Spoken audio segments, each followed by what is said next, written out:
use it too. I want to ride a dirt bike, so I was thinking if I buy the children like their big joint present, a dirt bike, then I get to ride it, and it would be mine. No, but it would be theirs. No, it would be theirs. So the little cost course for your backyard. Because last year we got them an Oculus, and that was their present. It's a VR. My brother was like, "You want to try it?" They love it. They play the Oculus a lot. It's so fun. They did love it. That was a big hit last year. So, but I was thinking, we considered like a hot tub, but like an inflatable one, not like a really fancy one. Like we considered a hot tub. But We want to get a hot tub, but we have to screen in our back porch before we get one. we have kind of a screened in area. We want So to we have have places like to how many like bugs. Bugs, we used to have ours in a screened porch, and bugs still We have got a it. screening porch and bugs didn't go that. Screening porch is gonna keep the bugs The out. actual windows.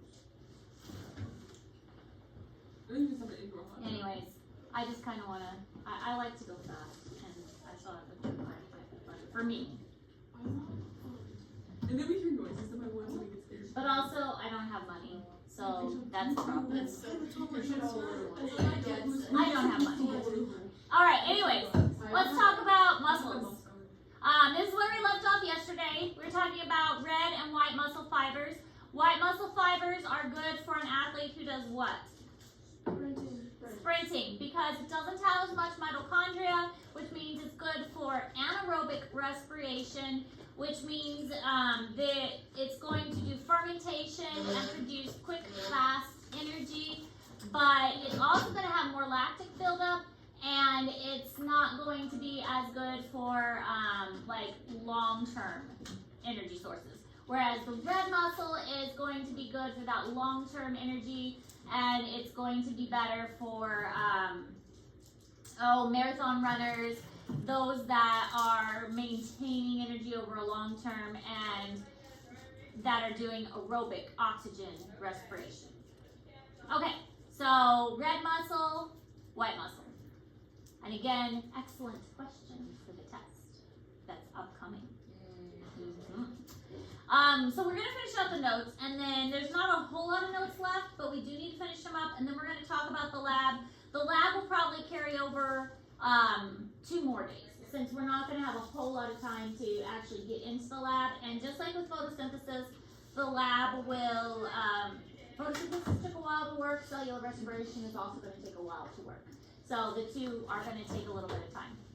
But aerobic respiration generates a lot of ATP by fully oxidizing glucose, completely dismantling it carbon by carbon. It takes it apart carbon by carbon by carbon. The energy is in the bonds. Glucose has bonds together. We're taking those bonds apart, and it was a 6-carbon sugar, and we're taking all those bonds apart until we have 6 carbon dioxides by the end of it. And each time we take apart a bond, we're getting more ATP out of that. So we can dismantle a glucose. Can we dismantle other things? Yeah, we get energy from sugar. Do you think we can get energy from other foods like proteins and fats and things? Because all we've talked about so far is glucose. Is there energy in other food? Yeah, absolutely there is. So all we've talked about is cellular respiration through breaking down of glucose, but we can absolutely get energy from other things besides just sugar. We can get energy from fats and proteins and things like that. It's just we break it down in a little bit of a different way. The reason we've been talking about carbohydrates and specifically glucose is because that's the most efficient. That's the one that our body can break down completely. We can break down other things a little bit differently. It's just glucose is the one that we break down the best.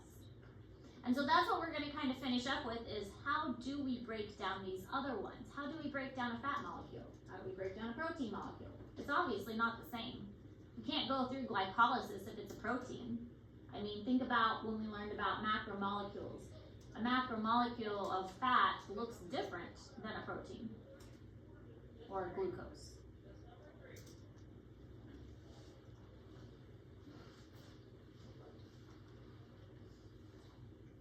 So we have to break them down a little bit different. But as long as it's got a bond, there's energy that we can utilize there.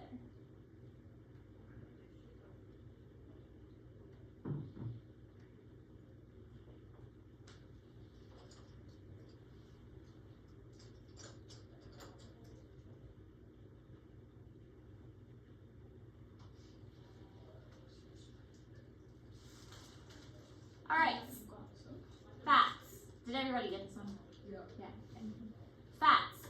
Fats are dismantled. Remember, they have a glycerol head and then the long fatty acid tails. So the first thing you're going to do is you're going to take off that head, and then the next thing you're going to do is break down that tail and all the chains in the tail. So once you take off the head, the glycerol head is going to go into one part. The glycerol gets converted into PGAL, and that's kind of an intermediate of glycolysis. So you can put that glycerol into glycolysis and then get some energy out of that. And then the fragments of the tail are converted into acetyl-CoA, which can enter into the citric acid cycle. So the tail skips glycolysis and goes to the acetyl-CoA formation. So that's kind of the trick here with the other macromolecules that we learned about, is that you can insert them into different parts of cellular respiration. They may not go through the entire process like the glucose molecule does, but you can kind of skip and put them into different parts. So with a fat, the tail goes to acetyl-CoA and gets put in there. The glycerol head goes into glycolysis, but kind of in just like a little bit of a different way. It goes into, it gets changed into a PGAL, and then it goes into glycolysis. So by modifying it a little bit, we can still get quite a bit of energy out of fats. That's why fat storage is so wonderful. Carbohydrates are good for, let's get some energy now. But if our body wants to store energy for later, it's going to convert it to a fat, because fat is good for a long-term energy storage for our body. So let's say you eat a big meal, and our body's like, okay, well, let's use what energy we need now, but hey, we've still got some leftover food, so let's change that over to fat, and we're going to store that energy and save it for later, and we're going to store it as fat. But whatever it's using now, we're going to use that energy as carbohydrates. Anything left over, we're saving as fat.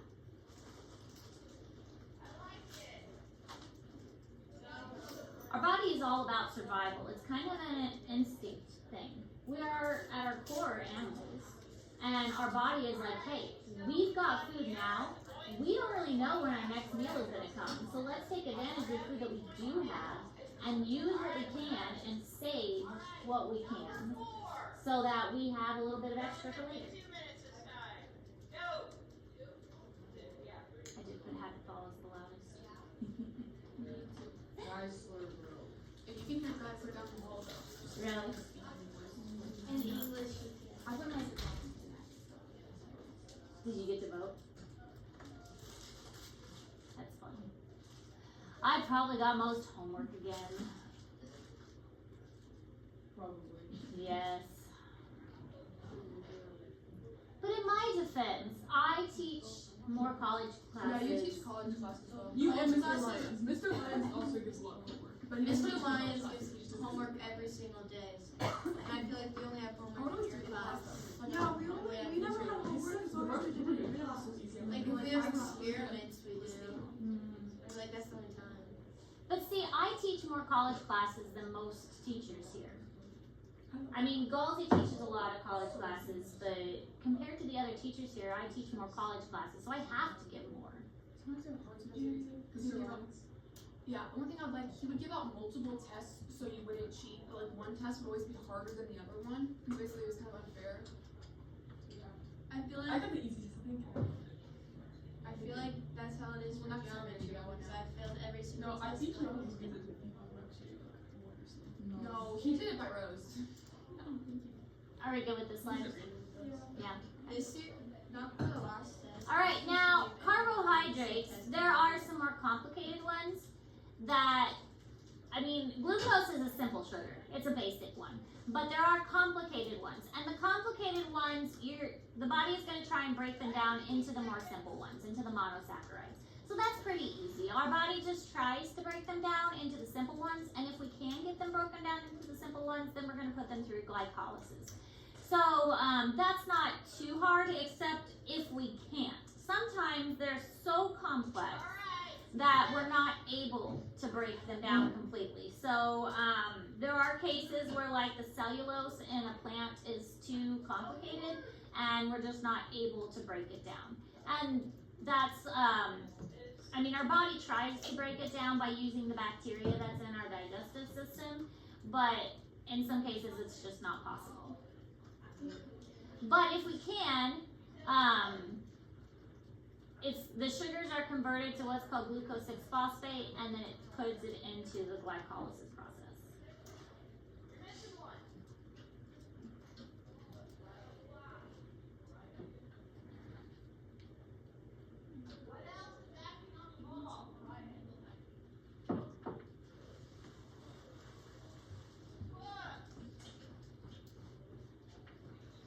Did you hear Miss Abigail in our class last year? Mm-hmm. She did a lot of It was supposed to cost this much. She talked to that one. Yeah, she would talk crap to HR classes. Well, also, Caitlin would be on her phone every single day. So she was on her phone. She switched out. No, I didn't. Because Caitlin walked in and she was on her phone during class. And she's like, Caitlin, give me your phone. And she did it every single day that week. Are you stretching? No. I'm trying to put my nose.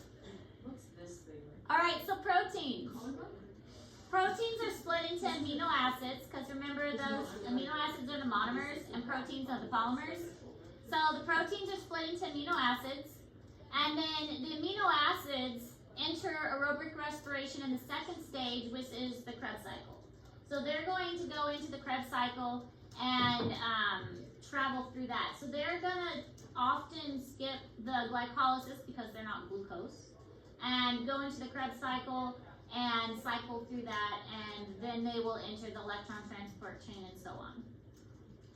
So the carbon backbone is split into, and the acetyl-CoA pyruvates or an intermediate of the citric acid cycle forms. It depends on the type of amino acid where it gets inserted, but typically it can be either acetyl-CoA or the Krebs cycle that it gets entered into.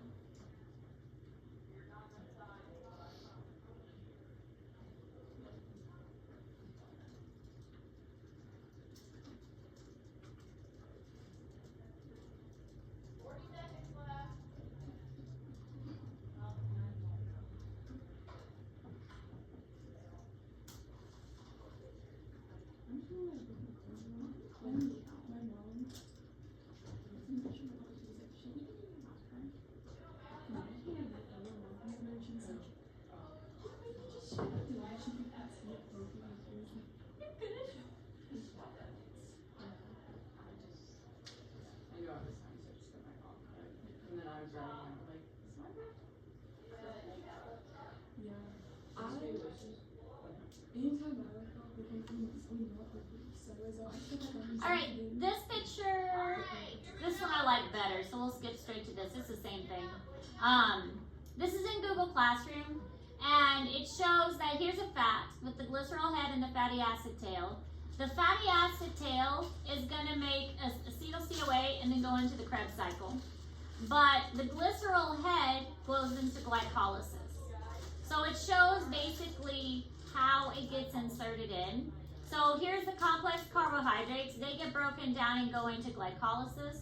And then the proteins can be inserted into different places depending on what kind of protein it is. It can go into the pyruvate, it can go into the Krebs cycle, or it can go into what it means by an intermediate.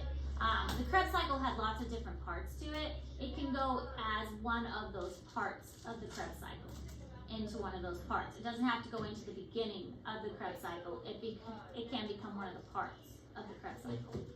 So all of the different macromolecules that we eat can be used as a source of making ATP.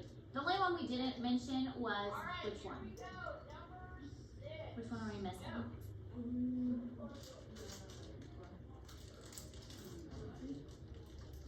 What? Which one are we missing? Wait, can you say the question? Well, there are 4 macromolecules, and we're talking about 3. Lipids. That's our Nucleic acid. There we go. That's the one. We're missing nucleic acid, which is DNA. So we didn't talk about how DNA can be inserted. So that's the only thing we are missing is DNA. We don't really insert DNA to be broken down. All right. So this is the process of glycolysis. Oh, I forgot I turned this down yesterday. Let me turn it back up.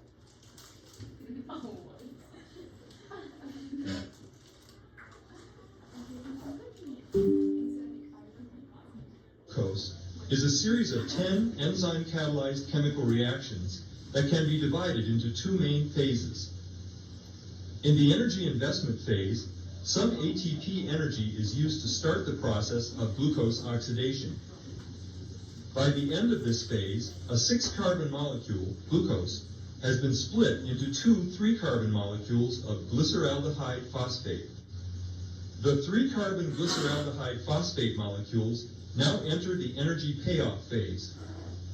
Chemical bonds are broken, and NAD+ picks up electrons and hydrogen ions, forming NADH. The energy released is used to attach phosphate groups. The phosphates are transferred to ADP, finally making some ATP. This way of making ATP is called substrate-level phosphorylation. A couple more reactions rearrange the atoms in the 3-carbon molecules. More ATP is generated in the final reaction that yields pyruvate. For each glucose molecule broken down during glycolysis, a net of 2 ATPs are formed, along with 2 NADH molecules. That's 1.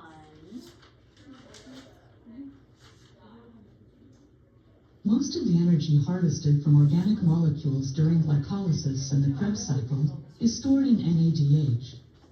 NADH and FADH2 molecules give up their high-energy electrons in the 3rd phase of cellular respiration, electron transport and ATP synthase, where most of the cell's ATP fuel is produced. The electron transport chain is an array of molecules, mostly proteins, built into the inner membrane of the mitochondrion. NADH gives up its high-energy electrons to the first complex in the electron transport chain. The electrons move from one member of the chain to the next, giving up their energy as they are pulled from NADH toward oxygen. The energy given up by the flow of electrons is used to pump hydrogen ions from the mitochondrial matrix into the intermembrane space. Oxygen captures the electrons in the very last step in electron transport. The last complex adds a pair of electrons to an oxygen atom and 2 hydrogen ions, forming water. The electron transport chain has used the energy of moving electrons to pump hydrogen ions into the intermembrane space. This buildup of hydrogen ions, like water behind a dam, stores the potential energy that was originally in the bonds of glucose molecules. The backed up hydrogen ions give up their energy when they diffuse through a special protein complex in the membrane called ATP synthase. As hydrogen ions flow down their concentration gradient, ATP synthase captures their energy to make ATP.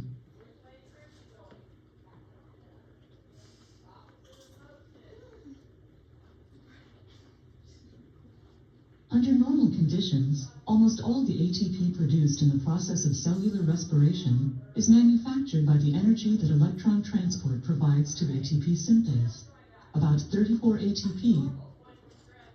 Okay. See, that video said 34, but in ours, we learn it as 32. All right.